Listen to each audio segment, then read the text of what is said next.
بسم اللہ الرحمن الرحیم۔ ایک دفعہ ایک گاؤں کا رہنے والا، جس کو عربی میں اعرابی کہتے ہیں، وہ نبی کریم صلی اللہ علیہ وسلم کی خدمت اقدس میں حاضر ہوا۔ اس نے عرض کیا، رسول اللہ مجھے بھوک لگی ہے، مجھے کھانا کھلا دیں۔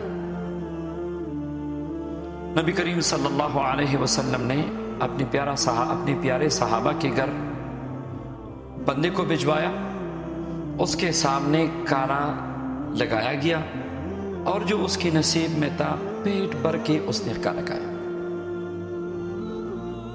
جب جانے لگا تو ایک عجیب سوال پوچھا، یا رسول اللہ آج تو آپ نے مجھے کھانا کھلایا، شدید بھوک میں آپ کے پاس آیا، آپ نے میری خدمت کی، میری مہمان نوازی کی، مجھے عزت دی۔ اگر کل مجھے پھر پریشانی ہوئی اور مجھے کچھ بھی کھانے کو نہیں ملا اور میں آپ کے پاس آنا چاہتا اور آپ موجود نہیں، آپ اس دنیا میں موجود نہیں، تو میں پھر کس سے مانگوں گا؟ میں پھر کیا کروں گا؟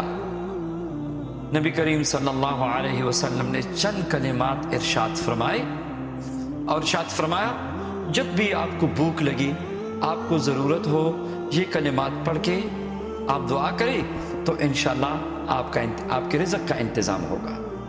اور مبارک کلمات کون سے ہیں؟ فرمایا، اللہم انی اسألک، پڑھے، اللہم انی اسألک من فضلک ورحمتک فإنہ لا یملکہ الا انت۔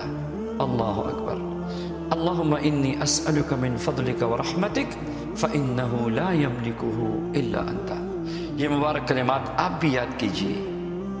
اور بعض مشائخ کا تو معمول ہے کہ فجر کے بعد 10 مرتبہ یا 3 مرتبہ اگر پڑھ لیتے ہیں تو پوری دن کی ضرورتیں، خصوصاً رزق کے معاملے میں اللہ تعالیٰ غیب سے مدد فرماتے ہیں۔ اور اگر مہمان بھی آ جائیں آپ پہ، 100 مہمان بھی آ جائے تو آپ بے فکر ہو جائے، اس دعا کو یاد کیجئے اور اس کو پڑھیں۔ اللہ تعالیٰ کے غیبی خزانوں سے دنیا آخرت کی دولتوں کو سمیٹے۔ اللہم انی اسألک من فضلک ورحمتک فإنہ لا یملکہ الا انت۔ آمین یا رب العالمین۔